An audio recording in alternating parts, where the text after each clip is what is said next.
네, 방금 우리가 함께 읽은 말씀 중에 이제 마지막 절, 10절 그 시작을 보면 이렇게 우리가 함께 읽었습니다. 우리는 그가 만드신 바라. 여기서 만드신 바라에 해당하는 게 바로 이제 성경 원어로 포이에마라고 합니다. 포이에마. 이 포이에마라는 뜻은 무엇이냐면 작품, 예술품 이런 뜻이죠. 곧 우리는 하나님께서 만드신 걸작품이다 이런 뜻입니다. 우리 옆에 분들과 한번 인사 나눠보시죠. 당신은 하나님의 걸작품입니다. 걸작품이시죠, 한 분 한 분이. 그래서 오늘 말씀의 제목도 우리는 하나님의 걸작품입니다. 사실 하나님께서 만드신 건 다 걸작품이죠.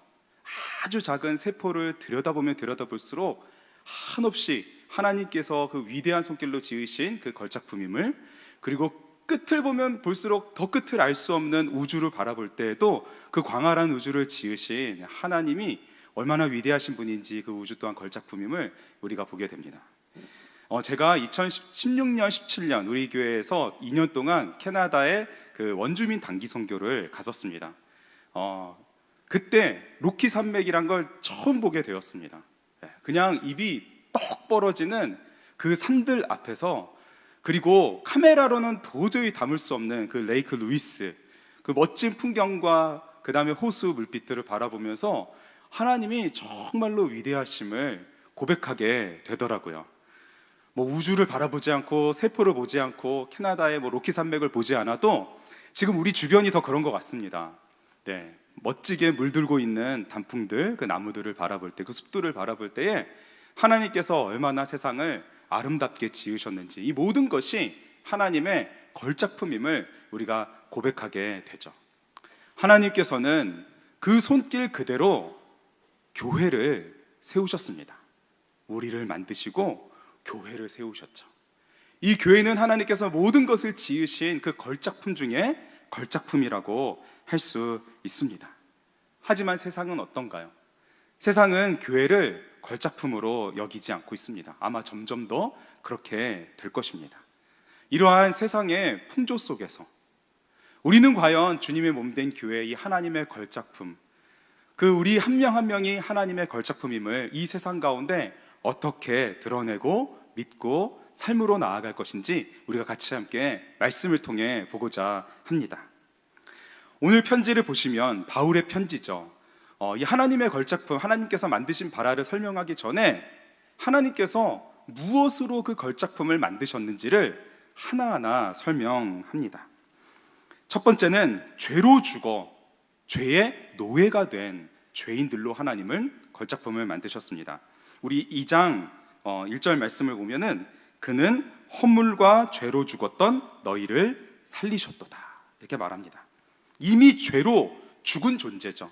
죄의 삭은 사망이요, 죽음이 이미 확정되어 이제 죽음만을 향해 살아가는, 육신으로나 영적으로나 완전히 죽은 존재인 그 죄인이 바로 하나님께서 만드신 걸작품의 도구였습니다. 죄의 삭이 사망이라면 죄의 본질은 무엇일까요? 죄란 하나님을 향한 불순종, 하나님의 뜻에 거역하는 것을 말합니다. 하나님의 뜻을 거역하는 불순종으로 죄를 지은 인간은 하나님으로부터 쫓겨나 영적으로 죽은 존재, 그리고 육신적으로도 죽음을 향해 나아가는 존재가 된 것이죠. 그래서 에베소서 2장 2절에 그때에 너희는 그 가운데 행하여 이렇게 말합니다. 바로 죄로 인해 죽은 존재가 우리고 우리는 그 죄 가운데 죽음 가운데 행한다 말씀합니다. 이미 죄로 인해 죽은 존재이기 때문에 우리가 하는 모든 것은 죄된 것일 수밖에 없는 것이죠. 마치 아무리 아름다운 꽃이라도 그 줄기가 잘려서 탁자 위에 놓여 있으면 곧 시들어져 죽게 되는 것과 같이, 나무에서 가지가 떨어져 그 가지가 아무리 생생하게 그 가지를 유지한다고 해도 곧 말라서 죽어버리는 것과 같이, 하나님께로부터 단절된 인간은 당장에는 괜찮을지 모르지만 결국에는 영적으로 말라서 죽게 될 뿐만 아니라 그리고 육적으로도 죽음을 향해 나아가게 되는 것이죠. 아무리 건강한 육신을 가진 사람이라도 결국 늙고 병들어 죽게 되는 것은 바로 죄의 삭시 사망이기 때문입니다. 죄의 노예와도 같은 우리를 통하여 하나님은 걸작품을 만드신 것이죠. 또 우리는 어떤가요? 바로 두 번째, 이 세상의 풍조를 따라 살아가는 존재입니다. 우리 2장 2절 상반절 말씀 함께 읽겠습니다. 시작. 그때 너희는 그 가운데 행하여 풍조를 따르고. 아멘. 허물과 죄로 죽었던 우리가 살아가는 동안에 무엇을 따라 살아간다고 하나요? 죄인은 세상 풍조를 따라 살아가게 됩니다. 죄의 노예로서, 하나님을 기쁘시게 하는 삶을 전혀 살 수 없는 존재로서 노예와 같이 질질 끌려서 세상의 풍조를 따라 살아가게 되는 것이죠. 죄의 노예로 따라 살아가게 됩니다. 저는 마약을 해본 적은 한 번도 없습니다. 그리고 작년까지 마약을 해본 사람을 가까이서 본 적도 없습니다. 그런데 올해 여름에 교회에서 귀한 기회를 주셔서 안식월에 이 캐나다 선교 갔던 그 선교사님 댁에 한 달 동안 머무르게 됐었는데요. 밴쿠버를 이제 잠시 여행할 일이 있었습니다. 밴쿠버 가보신 분은 아실 텐데, 저는 그 아름다운 도시, 그 멋진 도시, 세계에서도 5손가락 안에 드는 살기 좋은 도시, 그 밴쿠버라는 도시, 내비게이션을 찍고 들어가는데 길을 잘못 들었습니다. 이스트 헤이스팅스라는 그러한 거리는 수 킬로미터가 그냥 마약에 중독된 사람들, 마약 중독자들이 살아가는 그러한 할렘가가 쫙 펼쳐져 있더라고요. 캐나다는 그 노숙자 또는 원주민 이런 분들에게 아무것도 하지 않아도 우리나라 돈으로 200만 원을 넘게 한 달 꼬박꼬박 준다고 합니다. 그렇기 때문에 그 돈을 받을 때마다 그들이 하는 것은 무엇이냐면 마약을 사는 것이죠. 일할 필요가 없는 것입니다. 그 이스트 헤이스팅스 거리를 지나갈 때에 정말 가까이서 마약에 중독된 사람들을 실제로 보니 목이 90도로 꺾여져 있더라고요. 목이 90도로 꺾여져서 땅만 보고 마치 좀비처럼 걸어 다니는데, 경찰도 무시하고 지나다니는 차를 보면은 막 다가와서 문을 연다 그러더라고요. 그래서 거기를 지나갈 때는 꼭 문을 잠궈야 되고 그 거리는 걸어 다니면 안 된다고 하더라고요. 마약에 중독된 마약의 노예와도 같이 살아가는 사람들에게는 아무런 희망과 삶의 소망이 전혀 보이지가 않았습니다. 하물며 죄의 노예가 된 사람들의 삶은 어떤가요? 마약과 비교할 수 없이 하는 모든 것들이 그 죽은 상태로서 맺어지는 아무런 유익이 없는 열매뿐인 것입니다.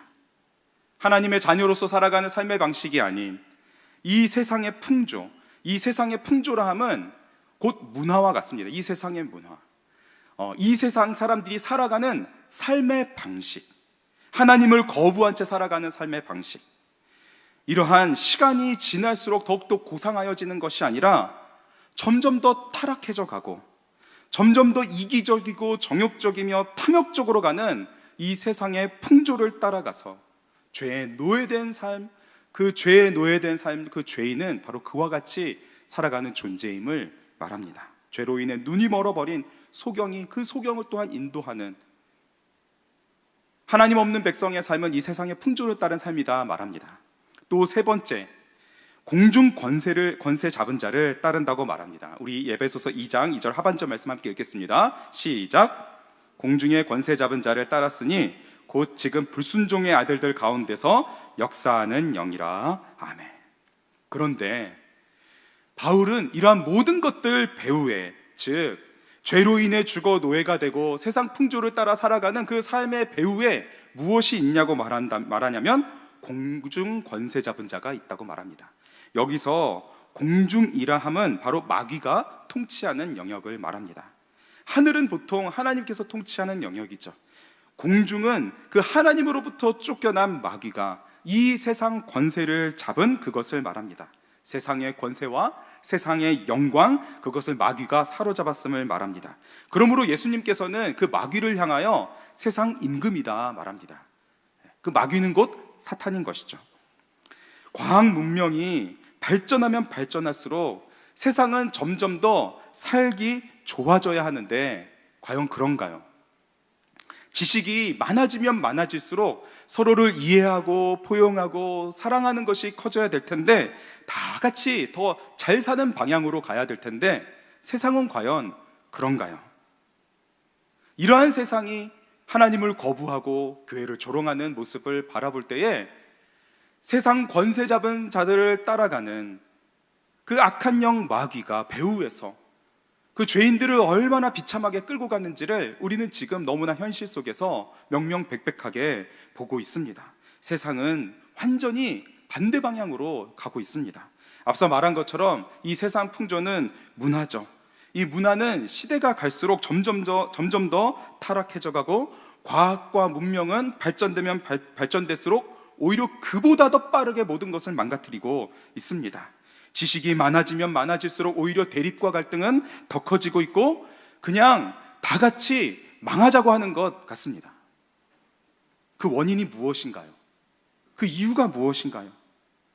그 과학과 문명과 그 문화와 지식을 이끄는 존재가 인간이기 때문에 그렇습니다.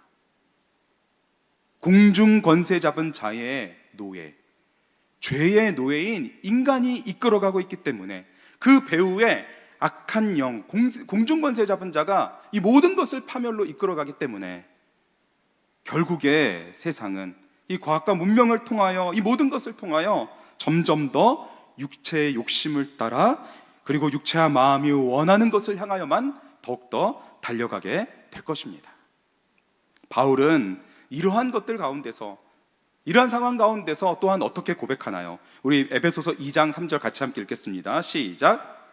전에는 우리도 다 그 가운데서 우리 육체의 욕심을 따라 지내며 육체와 마음에 원하는 것을 하여 다른 이들과 같이 본질상 진노의 자녀이었더니. 아멘. 그 결과 우리도 모두 본질상 진노의 자녀이다. 여기서 우리라는 것은 바로 바울을 비롯한 사도들을 말합니다. 사도들, 유대인 출신의 사도들. 유대인들은 당시에 어떻게 비춰졌나요? 하나님의 선택받은 자들로서 그 율법을 다 지키고 도덕적으로 보이고 종교 생활을 통하여서 자신의 구원에 이르려고 하는 너무나 고상해 보이고 대단해 보이는 그 유대인들조차 어떻게 행했다고 하나요? 육체의 욕심을 따라 지내고 육체의 마음에 원하는 것을 하며, 우리도 역시 종교 생활을 하는 그 유대인들 역시 하나님 없이, 예수 그리스도 없이 살았던 그들 또한 진노의 자녀였을 뿐이다 말합니다.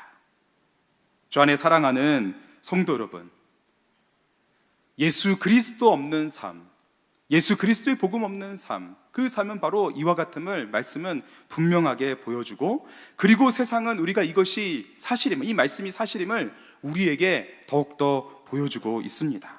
점점 더 세상 속에서 이러한 것들이 드러나게 될 것입니다. 인간이 얼마나 소망이 없는 존재인지, 결국 욕심만을 추구하다가 결국 파멸에 이르게 될 것을, 마음의 욕망만을 쫓다가 갈망하다가 하나님의 진노 아래 머무르게 될 것을 우리는 보게 될 것입니다. 인류의 역사 속에서 인간은 그 모든 것을 통해 진노의 자녀임을, 본질상 진노의 자녀, 죄의 자녀임을 보여주고 있습니다. 그렇기 때문에 어거스틴은 이와 같이 말했는데요, 타락 이전의 인간은 죄를 지을 수도 짓지 않을 수도 있는 존재였다. 타락 전의 인간은 죄는 없지만 죄를 지을 수도 있는 존재였다. 그러나 타락 후의 인간은 죄를 짓지 않을 수 없는 존재다. 죄를 지을 수밖에 없는 존재다. 아무리 죄를 짓지 않으려고 해도 죄를 지을 수밖에 없는 존재라고 말하였습니다. 인간에게는 아무런 소망이 없는 것이죠. 사망으로 향해 가는 죄의 노예, 절망의 노예가 바로 인간이기 때문에 그렇습니다. 그리고 그 배후에는 공중의 권세 잡은 자가 있기 때문에 그렇습니다. 그러므로 예수 그리스도를 믿는 우리는 이 세상을 보며 전혀 놀라서도 안 되고 당황할 필요도 없는 것이죠. 세상은 원래 그렇게 되어가는 것이기 때문에 그렇습니다. 그러므로 우리가 해야 될 일은 무엇인가요? 욕망에 희생되어 아파하는 이들의 그 아픔을 보듬어주고, 그 욕심에 희생이 되어 고통 가운데 있는 이들의 눈물을 닦아주며 그들에게 예수 그리스도를 전해야 되는 것이지, 세상을 보고 두려워하고 떨며 걱정할 이유가 없는 것이죠. 세상은 아마 지금보다 훨씬 더 빠른 속도로 파멸을 향해 가게 될 것입니다. 그렇다면 이러한 죄인들이, 이러한 모든 것들을 망가뜨리고 있는 죄인들이 어떻게 하나님의 작품, 하나님의 걸작품이 될 수가 있을까요? 본질상 진노의 자녀인 우리가 어떻게 하나님의 교회, 하나님의 걸작품이 될 수 있을까요? 그것은 바로 하나님에게 놀라운 구원의 능력이 있기 때문입니다. 하나님에게만 놀라운 구원의 능력이 있기 때문입니다. 바울은 죄인의 이러한 절망적인 상태를 보여주면서 예수 그리스도 없이 살았던 자신조차도 그러한 본질상 진노의 자녀이었음을 말해주면서 하나님께서 하신 일, 이러한 우리들을 향해서 하나님께서 하신 일을 말해줍니다. 하나님께서 어떻게 일하셨나요? 우리 2장 4절 말씀을 한번 읽어보겠습니다. 시작. 긍휼이 풍성하신 하나님이 우리를 사랑하신 그 큰 사랑을 인하여. 아멘. 긍휼이 풍성하신 하나님이 우리를 사랑하신 그 큰 사랑을 인하여 우리가 죄인의 그 비참한 상태에서 건짐을 받았다는 것입니다. 구원이란 무엇인가요? 구원은 아주 쉽게 말하자면 사망에서 생명으로 옮겨진 것입니다. 누가 옮긴 것인가요? 하나님께서 옮겨주신 것이죠. 죄의 노예에서 생명의 삶으로 하나님께서 옮겨주신 것입니다. 이러한 하나님의 큰 사랑, 그 놀라운 사랑으로 죄의 노예에서, 본질상 진노의 자녀에서 벗어날 수 있었던 것이죠. 바울은 그 큰 사랑을 구체적으로 말합니다. 하나님께서 어떻게 이 큰 사랑을 베푸셨는지 말합니다. 우리 같이 함께 2장 5절 6절을 함께 읽어보겠습니다. 시작. 허물로 죽은 우리를 그리스도와 함께 살리셨고 너희는 은혜로 구원을 받은 것이라. 또 함께 일으키사 그리스도 예수 안에서 함께 하늘에 앉히시니. 아멘. 이러한 하나님의 놀라운 사랑, 그 능력 가운데 우리는 하나님의 걸작품인 교회가 된 것인데요, 구체적으로 바울은 세 가지를 말합니다. 첫 번째, 먼저 그리스도와 함께 살리셨다 말합니다. 하나님은 먼저 우리를 살리셨습니다. 5절에 허물로 죽은 우리를 그리스도와 함께 살리셨고, 하나님은 독생자 예수 그리스도를 십자가에 달리게 하심으로 죄의 값을 모두 치르신 후에 3일 만에 그 죽음에서 부활하게 하심으로 우리에게, 그 믿는 자들에게 영원한 생명을 주셨습니다. 그리스도와 함께 살리셨습니다. 그 은혜를 누릴 아무런 자격이 없는 자들, 하나님께서 창세전부터 택하신 자들에게 하나님은 하나님의 그 능력 가운데 예수 그리스도를 믿는 자들과 한 사람 한 사람을 그리스도와 함께 살리셨습니다. 그 누구도 빼앗을 수 없는 영원한 생명을 우리에게 주신 것이죠. 복음을 통해 하나님은 우리에게 영원한 생명을, 살리심을 통하여 주셨습니다. 영원한 생명을 가지게 되면 어떠한 일이 일어나나요? 영원한 생명을 가지게 되면 하나님을 아는 지식이 살아납니다. 모든 감각들을 통해 하나님을 알게 됩니다. 믿음의 눈이 열리고 말씀이 들리기 시작합니다. 예수 그리스도를 믿고 이 하나님의 말씀이 들렸다면 하나님께서 나를 구원하셨다는 증거가 되는 것이죠. 하나님이 아버지임을 진실로 알게 되고 나를 위해 이 행하신 모든 것들을 알아가게 되면서 그리스도와 함께 다시 살아난 우리는 걸음마부터 다시 배우게 됩니다. 그리스도와 함께 걸어가는 그 걸음을 배우게 되는 것이죠.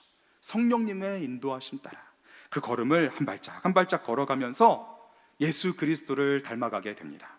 이러한 삶 전체, 그리스도께서 우리를 살리심이 바로 중생 거듭남입니다.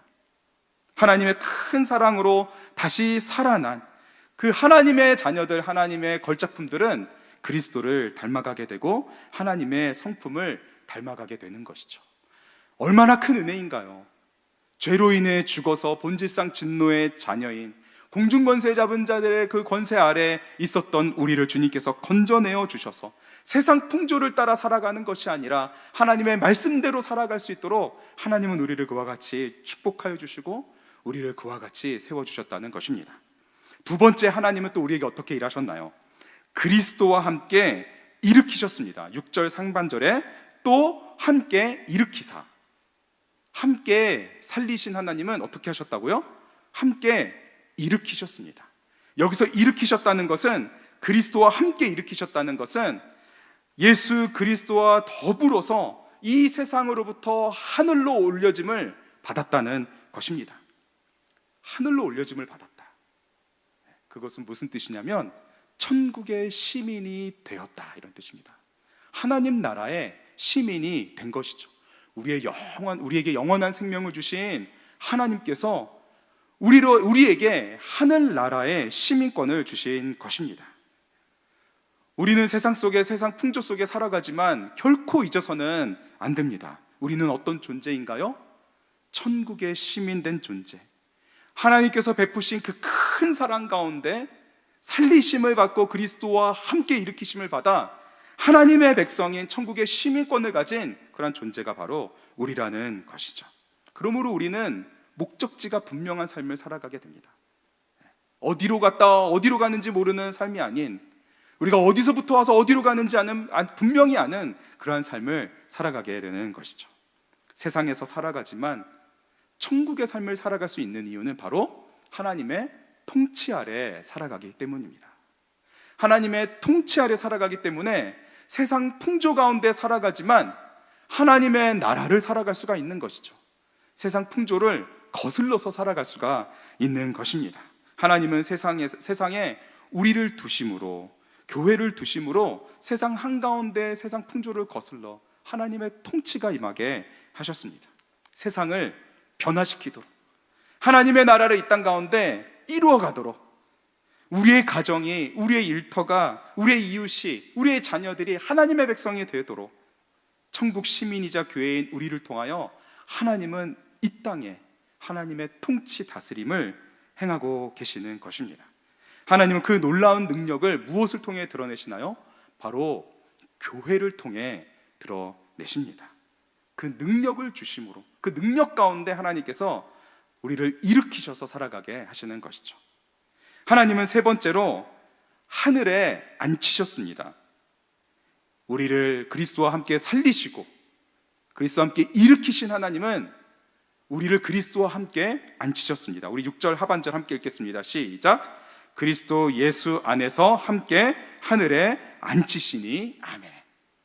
하늘에 앉히셨다는 것은 무슨 뜻이냐면 예수님께서 보좌에 앉으셔서 가지신 그 권세, 그 능력을 우리에게도 주셨다는 것입니다. 예수님께서 가지신 권세, 그 능력은 무엇인가요? 사단 마귀의 권세를 파하는 능력입니다. 이 세상 주관자들을 무력화시키는 능력입니다. 죽음을 이기신 능력입니다. 그러므로 주님의 그 능력 가운데 하나님께서 그리스도와 함께 살리심을 받은 존재는, 하나님께서 그리스도와 함께 일으키심을 받은 존재는 그리스도와 함께 보좌에 앉아 마귀의 권세를 이길 수 있게 하신 것이죠. 그렇기 때문에 골로새서 2장 15절은 이와 같이 말하는데요, 우리 같이 함께 세 번역 성경으로 한번 읽어보겠습니다. 시작. 그리고 모든 통치자들과 권력자들의 무장을 해제시키시고 그들을 그리스도의 개선행진의 포로로 내세우셔서 뭇 사람의 구경거리로 삼으셨습니다. 아멘. 하나님께서 이와 같이 모든 권세를 주셔서 이 모든 것들을 행하셨다 말씀합니다. 권세는 무엇인가요? 권세는 능력입니다. 능력. 행할 수 있는 능력, 하나님의 말씀을 살아갈 수 있는 능력, 죄의 권세를 파할 수 있는 능력, 마귀의 압제를 이길 수 있는 능력, 세상의 풍조를 거스를 수 있는 능력, 그 능력을 우리에게 주셨다 말씀합니다. 그 능력은 지금도 교회를 통하여 나타나고 있는 줄 믿습니다. 2016년, 17년에 캐나다에 단기 선교 갔을 때 원주민들을 막 선교하러 다녔습니다.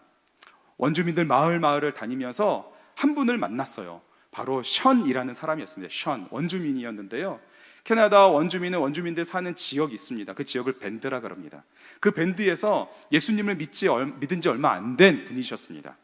그 분은 이 김영기 선교사님과 함께 여러 일을 돕기도 하지만 때로는 선교사님의 말도 잘 안 듣고 잠수 타고 막 사라져 버리고, 그럼 선교사님이 또 찾으러 다니고 다시 붙들어다가 같이 또 예수 그리스도 소개하고, 그렇게 왔다 갔다 하는 그런 분이셨어요.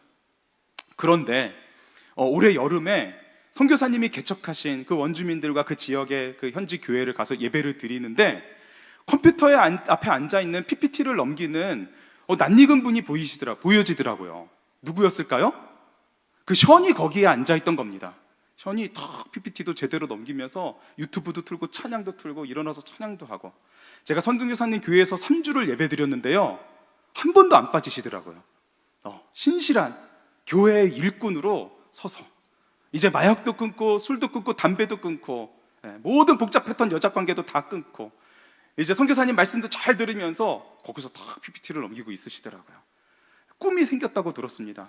어떤 꿈이 생겼냐면 소방관이 되고 싶은 꿈이 생기셨다 그러더라고요. 소방관이 돼서 위험에 처해 있는 사람들을 구할 뿐만 아니라 복음을 전하는 삶을 살고 싶다. 교회에 주신 하나님의 능력은 절대로 스스로 벗어날 수 없는 죄의 굴레, 그리고 이 세상이 억누르고 있는 공중권세의 그 권세, 그 능력도 모두 파할 수 있는 능력을 하나님께서 교회를 통하여 행하시는 줄 믿습니다. 그렇기 때문에 교회는 하나님의 걸작품, 그 걸작품에 해당하는 헬라어가 뭐라고요? 포이에마인 것이죠. 바울은 이 모든 것이 하나님의 은혜임을 선포합니다. 하나님께서 그리스도를 통하여 함께 살리시고 일으키시고 보좌에 앉히셔서 그 모든 권세를 행하게 하시는 이 모든 것이 하나님의 은혜임을 바울은 선포합니다. 5절 하반절에 너희는 은혜로 구원을 받은 것이라. 그리고 이어서 7절부터 8절, 9절까지 하나님께서 얼마나 놀라운 은혜를 베푸셨는지 바울은 한 절 한 절을 통해 설명해 주는데요. 그 은혜를 우리 다시 한번 우리 7절, 8절, 9절 천천히 한번 다시 한번 읽어보며 확인해 보도록 하겠습니다. 함께 읽겠습니다. 이는 그리스도 예수 안에서 우리에게 자비하심으로 그 은혜의 지극히 풍성함을 오는 여러 세대에 나타내려 하심이라. 너희는 그 은혜에 의하여 믿음으로 말미암아 구원을 받았으니 이것은 너희에게서 난 것이 아니요 하나님의 선물이라. 행위에서 난 것이 아니니 이는 누구든지 자랑하지 못하게 함이라. 아멘. 오직 은혜인 것이죠. 오직 은혜. 아무런 자격 없는 우리에게 하나님께서 모든 것을 아무런 조건 없이 아무런 자격을 따지지 않고 베풀어 주신 영원한 사랑, 그것으로 하나님은 모든 것을 우리에게 주셨습니다. 교회의 진정한 능력, 그 구원의 능력은 그리스도 예수 안에서 오는 십자가의 은혜인 것이죠. 그렇다면 이 놀라운 은혜로 죄로 죽은 우리를 구원하신 하나님, 우리를 통하여 하나님께서 걸작품을 삼으신 그 이유, 하나님의 그 목적은 무엇일까요? 우리 다시 한번 10절 말씀 그 첫 부분을 읽겠습니다. 시작. 우리는 그가 만드신 바라. 걸작품으로 지은 그 걸작품의 목적, 그 목적이 바로 10절 하반절에 있습니다. 함께 읽겠습니다. 시작. 그리스도 예수 안에서 선한 일을 위하여 지으심을 받은 자니 이 일은 하나님이 전에 예비하사 우리로 그 가운데서 행하게 하려 하심이니라. 아멘. 그렇습니다. 그리스도 예수 안에서 선한 일을 하도록 하나님께서 그 걸작품에게 목적을 허락해 주신 것이죠. 구원하여 주신 하나님, 그 하나님께서 우리에게 목적을 담아 주셨습니다. 그것은 바로 그리스도 예수 안에서 선한 일을 행하라는 것이죠. 우리가 이 말씀, 이 부분에서 특별히 그리스도 예수 안에서를 먼저 주목하기 원하는데요. 왜냐하면 에베소서 전체를 통하여서 이 안에서라는 표현이 한번 집에 가서 세보시면 좋겠는데 38번이나 반복이 됩니다. 38번. 에베소서 6장에서 계속해서 안에서 그리스도 안에서, 그리스도 예수 안에서, 이 안에서를 계속해서 반복하는데 그 안에서의 의미는 함께라는 의미입니다. 함께. 그리스도 예수 안에서 함께. 바로 그리스도와 연합이 되어 있다는 것이죠. 선한 일은 우리의 능력과 열심과 노력으로 할 수 있는 것이 결코 아니라 그리스도 안에서 예수님과 함께만 할 수 있다는 것입니다. 그리스도와의 연합. 예수님께서는 이 그리스도와의 연합을 그림으로 쉽게 표현해 주셨습니다. 그림으로. 요한복음 15장에 보면 포도나무 비유가 있어요. 포도나무 비유. 우리가 그리스도와 어떻게 연합이 되어 있는지 예수님은 그 포도나무 비유를 통해서 말씀해 주셨습니다. 그래서 요한복음 15장 1절에 나는 참 포도나무요 아버지는 농부다 라고 말씀하시고, 우리와 주님과의 관계는 나는 포도나무요 너희는 가지다 라고 말씀하셨습니다. 즉 선한 일이 열매라면 우리가 그 열매를 어떻게 맺을 수 있나요? 가지가 열매를 맺으려고 아무리 노력해도 열매가 맺혀지지 않습니다. 나무에 붙어 있기만 하면, 나무와 한 몸이 되면 열매가 맺어지게 되는 것이죠. 그렇기 때문에 예수님은 말씀하셨습니다. 나는 포도나무여 너희는 가지라. 그가 내 안에 내가 그 안에 거하면 사람이 열매를 많이 맺나니 나를 떠나서는 너희가 아무것도 할 수 없음이라. 주님과 연합할 때 선한 일을 할 수 있게 되는 것이죠. 하나님의 걸작품인 우리가 하나님의 목적을 이루어갈 수 있는 그 딱 한 가지 유일한 방법은 바로 그리스도와의 연합, 주님과 함께하는 그러한 성령 충만한 삶입니다. 이 말씀을 통하여 우리가 두 가지를 함께 기억하고 싶은데요, 그 중에 첫 번째는 바로 우리가 바로 가지고 있는 구원의 방향입니다.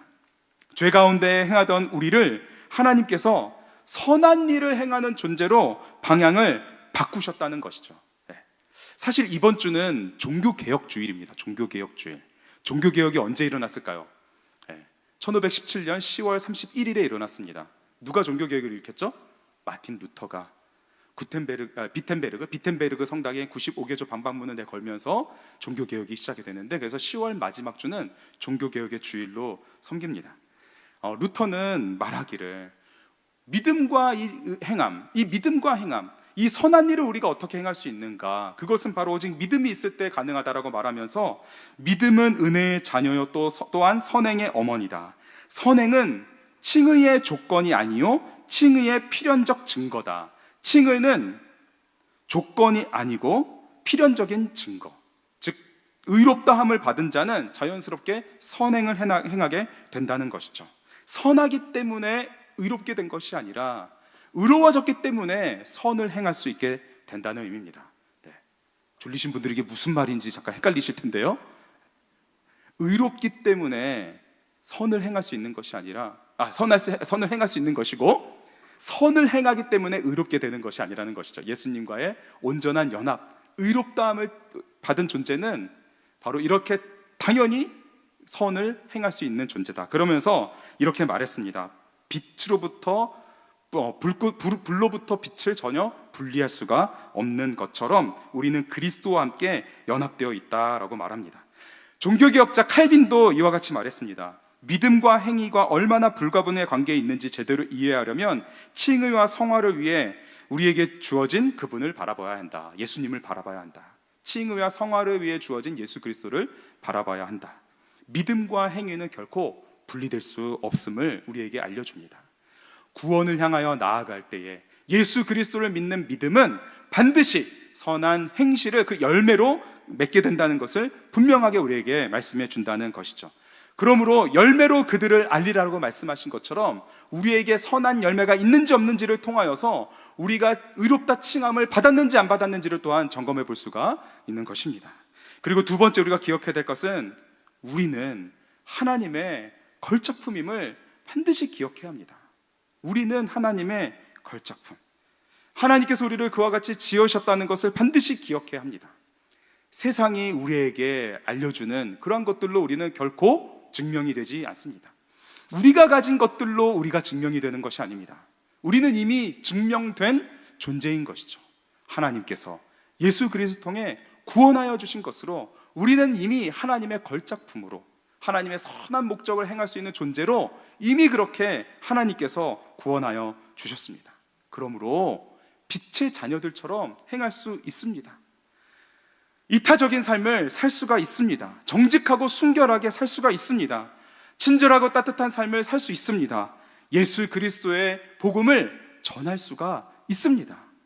우리는 하나님의 걸작품이기 때문에 하나님께서 이 모든 것을 할 수 있도록 행하여 주신 것이죠. 그와 같은 존재가 바로 우리임을 믿습니다. 이제 결론입니다. 무엇이든 그렇습니다. 최고의 작품을 만들기 위해서는 무엇이 필요한가요? 최고의 재료가 필요합니다.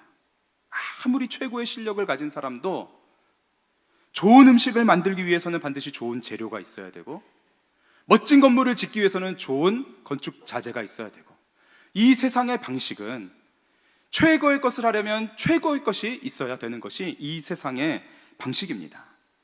뷔페에서 버려야 하는 재료들로 신선한 음식을 만들 수 있는 요리사는 이 세상에 단 한 명도 없습니다. 하지만 하나님께서는 이 세상의 모든 방식을 뒤집으시고 하나님의 구원의 방법으로 죽어 마땅한 아무 쓸모없는, 오직 맺는 것이라곤 죄의 열매밖에 없는 이러한 죄인들을 그리스도와 함께 살리시고 일으키시고 예수님의 보좌에 앉히셔서 하나님의 걸작품으로 우리가 구원의 방향, 하나님께서 주신 이 믿음과 삶이 일치한 삶을 살아갈 수 있도록, 우리가 항상 하나님의 걸작품임을 기억하며 살아갈 수 있도록 하나님께서 우리를 그렇게 축복해 주시고 세워주신 줄 믿습니다. 그렇다면 우리는 어떻게 살아가야 할까요? 오늘 말씀을 통해 구체적으로 두 가지를 함께 붙들기 원합니다. 첫 번째는 바로 늘 예수 그리스도의 복음 위에 서 있기를 원합니다. 복음 위에 있다는 것은 그리스도와 연합하여 살아간다는 것입니다. 예수 그리스도를 믿는다는 것도 마찬가지입니다. 예수님을 믿는다고 말하면서 예수님을 덜 사랑한다고 할 수 있을까요? 예수님을 믿는다고 말하면서 내가 예수님과의 관계가 소홀할 수 있을까요? 내가 예수님을 믿는다고 말하면서 내가 말씀을 알지 못한 채 살아갈 수가 있을까요?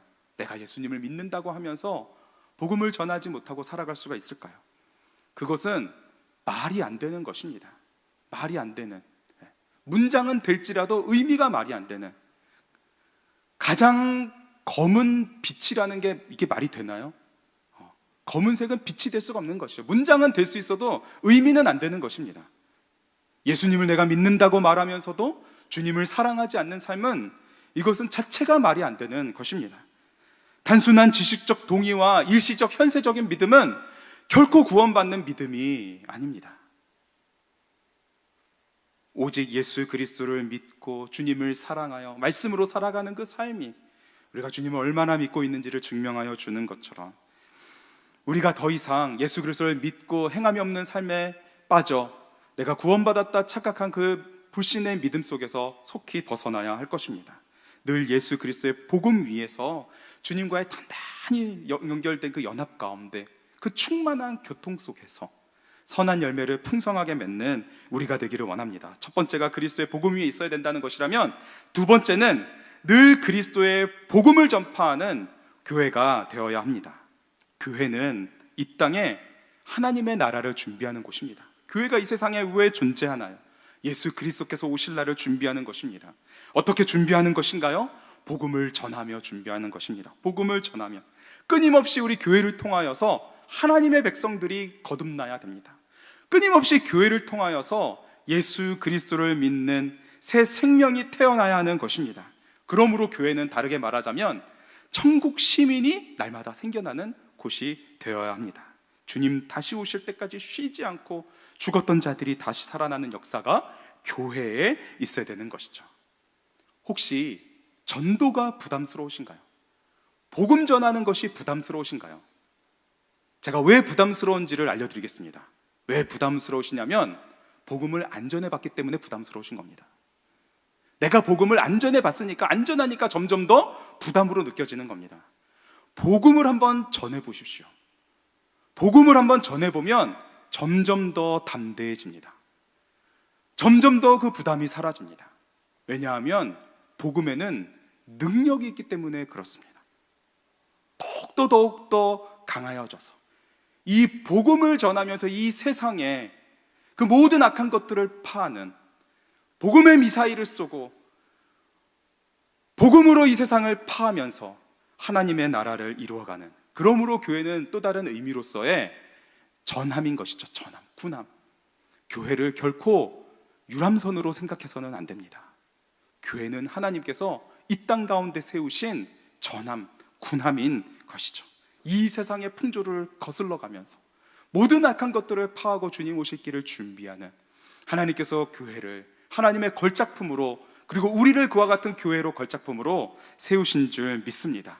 이 말씀 가지고 하나님께서 우리에게 베풀어 주신 그 구원의 은혜, 복음의 은혜를 날마다 기억하며 주님의 보좌에서 주시는 그 권세를 따라서 하나님께서 주신 걸작품답게, 그 걸작품답게 이 세상 가운데 복음의 능력으로 살아가는 우리 모두가 되기를 간절히 원합니다.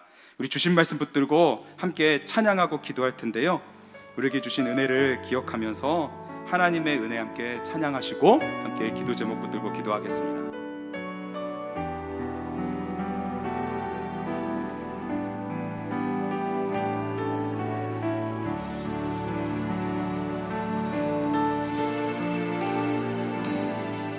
나를 지으시니가 하나님, 나를 부르시니가 하나님, 나를 보내시니도 하나님, 나의 나 된 것은 다 하나님 은혜라. 나의 달려갈 길 다가도록, 나의 마지막 호흡 다하도록, 나로 그 십자가 품게 하시니, 나의 나 된 것은 다 하나님 은혜라. 한량없는 은혜, 갚을 길 없는 은혜, 내 삶을 애워싸는 하나님의 은혜. 나 주저함 없이 그 땅을 밟음도, 나를 붙드시는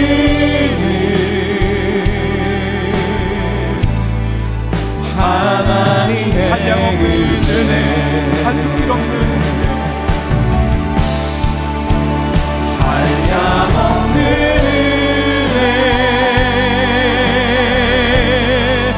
갚을 길 없는 은혜, 내 삶을 애워싸는 하나님의 은혜.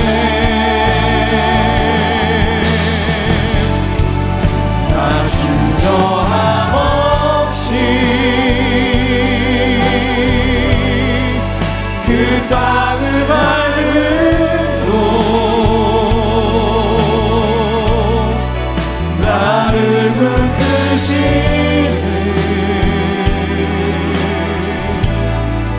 하나님의 은혜. 시간 주신 말씀 붙들고 함께 기도 제목 읽으며 나아가겠습니다. 함께 읽겠습니다. 주님, 나를 구원하사 죄, 세상, 마귀에게서 해방시켜 주심을 감사합니다. 나의 이전 모습을 잊지 말고 자만치 않고 은혜 안에 거하게 하소서. 주님, 우리를 그리스도와 함께 살리시고 일으키사 하나님의 거룩한 백성이 되게 하신 하나님의 크신 은혜와 능력을 날마다 충만히 경험케 하소서. 주님, 우리 교회가 늘 그리스도의 복음 위에 서서 그리스도의 복음만을 전파하는 하나님의 걸작품으로 가득한 공동체가 되게 하소서. 행복축제를 통해 모든 VIP분들이 하나님의 걸작품으로 거듭나게 하소서. 함께 기도하겠습니다. 하나님 아버지,